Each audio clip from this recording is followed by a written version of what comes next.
Salut à tous, c'est Lison de Lison des livres.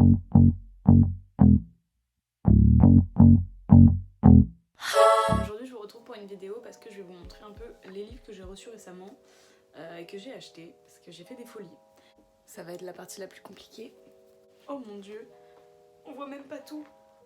Ces dernières semaines j'ai accumulé une palle qui fait la moitié de ma bibliothèque. Salut. Du coup il va falloir que je vous en parle. J'ai tellement de livres que je sais même pas par où commencer. Je vais commencer avec celui que j'ai reçu de Niche etc. C'est Sortirius, le tome 4 de Birdie Lee. J'ai déjà les 4 tomes, donc le tome 1, le tome 2, le tome 3 et le tome 4. Je pense que je vous en avais déjà parlé, mais je vais vous reparler du tome 1 et du coup j'ai reçu le tome 4. On va suivre la vie de Soléa qui a 18 ans et qui est une jeune étudiante.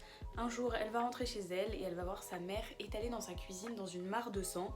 Bref, stress total, elle se fait elle-même tirer dessus puis elle reste dans le coma pendant quelques mois. Un jour elle se réveille et c'est sa grand-mère qui va la prendre en charge. Elle va se rendre compte que cette ville est assez particulière avec des gens qui ont des comportements étranges. C'est-à-dire que sa grand-mère elle se met à marcher dans les bois, elle voit un loup alors qu'à cet endroit-là il n'est pas censé avoir de loup.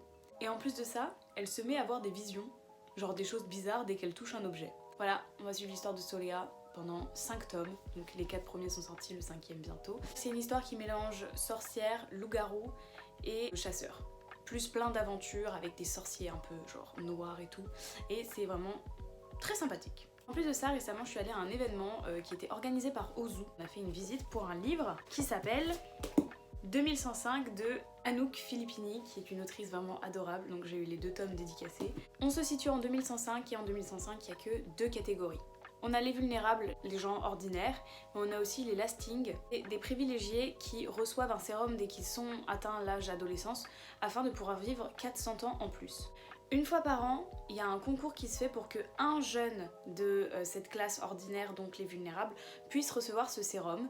On va suivre l'histoire de Sophia qui va décider de participer à ce concours malgré, contre la volonté de sa mère. Elle va être replongée dans les années 2000 et elle va être très contrariée par ce qu'il passe. Voilà, c'est une dystopie en 2 tomes. Toujours cette même journée, j'ai pu recevoir Retrouvez-moi de Mathilde Paris. En fait, c'est un thriller qui se déroule sous forme de SMS avec parfois des retours en arrière, donc des flashbacks, et aussi des moments actuels où en fait on voit ce qui se déroule dans sa tête et comment ça se passe. On va suivre l'histoire de Joséphine qui va se faire enlever et qui va décider d'envoyer un message à son crush en lui disant « Je t'aime ». Lui il va lui répondre « T'es complètement malade, pourquoi tu m'envoies ça ?» Et elle a dit « J'ai été enlevée et je pense que je vais mourir ».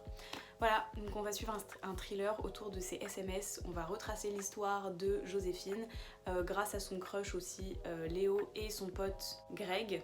Et enfin, pour cette dernière journée, j'ai reçu Cellule 24, là en épreuve non corrigée, donc la mise en page est différente. On va suivre l'histoire de 2 adolescents, agents secrets, qui vont devoir intégrer un collège, donc paraître normal la journée et le soir enquêter sur la disparition d'un jeune professeur. Et bref, apparemment, la mission va partir en vrille. Ensuite, je vais vous parler de ma petite collection. Bon, là j'ai le tome 1, il est là, mais vu que là c'est les nouveaux, voilà, je vais vous parler de Heartstopper et des nouvelles qui vont sortir bientôt chez Hachette. Déjà, je me suis acheté sur Vinted, j'ai sauté sur l'affaire, les tomes 2, 3 et 4 de Heartstopper en VO. Donc franchement, j'étais trop contente parce que je voulais trop les lire en VO et j'ai adoré. On va suivre l'histoire de Charlie qui a 14-15 ans je crois et qui est en 2e année de lycée. Il va faire la rencontre de Nick qui est en première oui, et qui est rugbyman.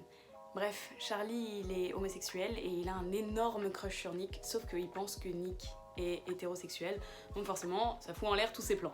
Voilà, on va suivre l'histoire de ces 2 garçons, donc Charlie qui va développer des forts sentiments, mais aussi la découverte de la sexualité avec Nick. Bref, c'était génial, c'est un roman graphique que je recommande à tous parce que franchement c'est beau, c'est sur la tolérance, c'est sur l'acceptation de soi. Enfin, on a les 2 nouvelles, donc cet hiver, à lire avant Nick et Charlie. Ne faites pas comme moi j'ai lu à l'envers. Mais bref, on va suivre leur histoire d'amour avec la suite. Donc cet hiver se passe après le tome 4. Donc absolument lire d'abord les 4 tomes de Heartstopper, en sachant qu'il va y avoir un tome 5 qui va arriver dans pas longtemps. Et Nick et Charlie qui est sur la dernière année, enfin la fin de l'année pour Nick, donc il va partir à l'université. À lire absolument. Ensuite je vais vous parler de Just Dance de Dina, vice-championne du monde et 3 fois championne de France de Just Dance. Ensuite j'ai reçu The Wicked Deep de Shi Eun-cho. Cette histoire, c'est une histoire de vengeance. On va suivre l'histoire de 3 sœurs qui ont été accusées de sorcellerie et du coup qui ont été noyées. C'est une histoire grave bien. Depuis ce jour, une fois par an, il y a les 3 sœurs qui sortent des eaux et qui vont prendre possession du corps de 3 filles. Et comme ce lendemain, à chaque fois ce lendemain de ce jour, on va retrouver des cadavres de jeunes hommes sur la plage. Et voilà. Et Penny le sait, c'est une malédiction qu'il va falloir essayer de briser. Ensuite j'ai reçu L'Arrache-Mot qui est publié chez Le Livre de Poche et qui est très court, donc pareil à lire bientôt. On va suivre la jeune Iliade qui a un don, c'est de pouvoir rendre vie aux mots et aux histoires. Ce don fait d'elle-même la bibliothécaire la plus célèbre dans le monde, dans le royaume dans lequel elle vit.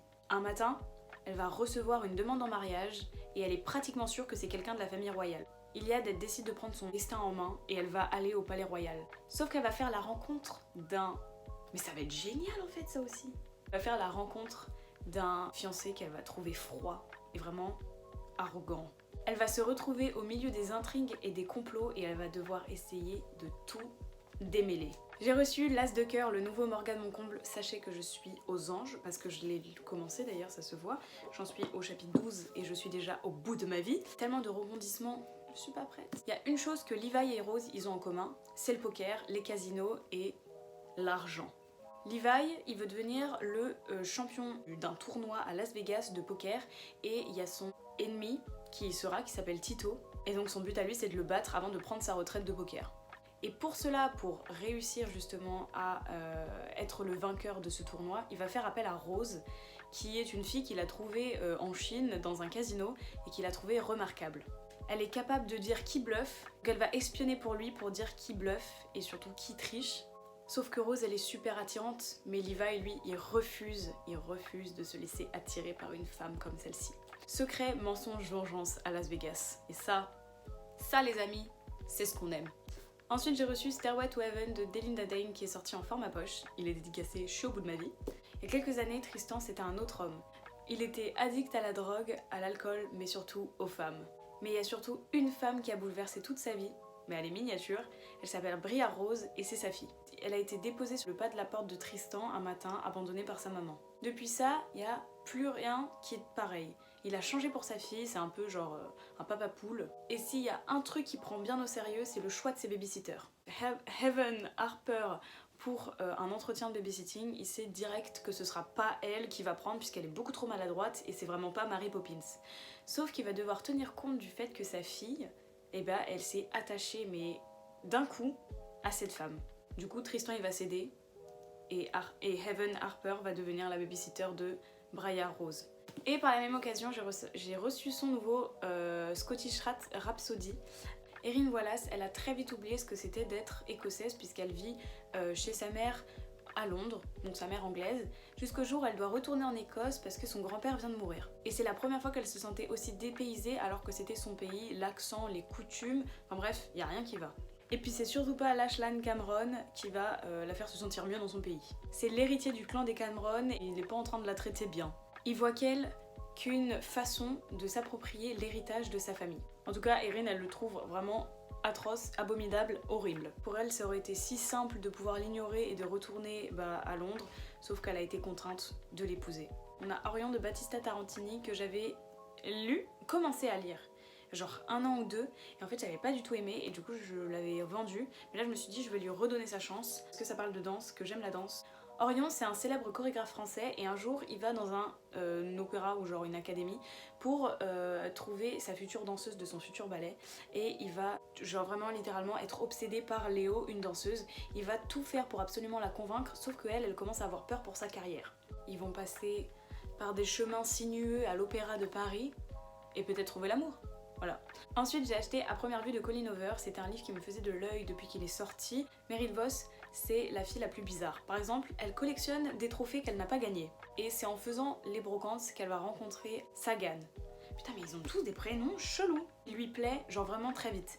Mais elle va réaliser que les sentiments de son côté ne sont pas forcément réciproques. Mais rien n'est simple dans la famille de Voss, entre sa mère et son père qui se séparent officiellement et l'ambiance qui règne dans sa famille, c'est vraiment pas ouf. Et en plus de ça, elle se sent de moins en moins proche avec ses frères et sœurs. Elle va se rendre compte que les apparences sont trompeuses et il va y avoir des secrets qui vont être révélés. J'ai trop hâte de lire parce que ça a l'air hyper intéressant et glauque. Et enfin, je me suis pris Roomies de Christina Loren. Holland Baker, c'est une jeune femme qui prend toujours la même rame de métro pour voir un guitariste qu'elle apprécie énormément dans les rues de New York. Elle n'ose pas du tout lui adresser la parole jusqu'au jour où cette rencontre va forcément se faire, puisque un ivrogne va essayer de l'agresser, et sauf que ce guitariste va venir à son secours. Ce guitariste, il s'appelle Calvin, et pour s'acquitter de sa dette, elle va lui avoir un rendez-vous avec son oncle qui est producteur. L'oncle, il se rend compte qu'il apprécie de ouf Calvin, mais Calvin, il y a un énorme problème, c'est que son passeport irlandais, enfin du coup américain, il commence à expirer, donc il doit absolument retourner dans son pays, en Irlande. Elle est stupide, Holland, elle va faire la chose la plus étrange, elle va décider de l'épouser pour qu'il garde son passeport. Et bref, du coup, Calvin, il commence à être sous les feux des projecteurs, il commence à gagner en popularité, et puis il se rend compte petit à petit qu'avec Holland, ça fait un moment qu'en fait il joue pas la comédie. Et enfin pour le petit kiff, je vais vous présenter le tome 11 de Jujutsu Kaisen puisqu'il sort le 14 octobre, c'est-à-dire maintenant, c'est-à-dire que il sera déjà sorti. C'est génial, c'est incroyable, ce livre, lisez-le, voilà, c'est ma petite surprise de fin, les dessins sont incroyables, l'histoire est incroyable, bref, je suis tombée amoureuse de l'amour de mes vies que sont Megumi et Itadori, mais on a aussi Gojo, voilà, c'est pas grave. On va suivre l'histoire de Itadori qui va un jour manger un doigt, cherchons pas, c'est bizarre, et en fait il va se rendre compte que ce doigt a été possédé par Sukuna. Enfin, c'est pas du tout ça l'histoire, mais je vais galérer en fait parce que c'est hyper dur à dire. En tout cas, c'est une histoire avec des fléaux, donc c'est comme des monstres et il y a des exorcistes qui doivent tuer ces fléaux. Et on va suivre l'histoire de ce jeune Itadori qui va être possédé par Sukuna, qui est le fléau le plus énorme de toute la planète, et il arrive à le maîtriser, donc c'est déjà énorme. Bref, Itadori va aider les exorcistes grâce à son pouvoir, du coup maintenant surdéveloppé, à tuer tous ces fléaux qu'on n'aime pas. C'est tout pour cette vidéo était très très longue, j'espère que ça vous aura fait plaisir et que ces nouvelles sorties ou livres que j'ai achetés vous plairont. Et je vous redis à bientôt pour une nouvelle vidéo. C'est ciao.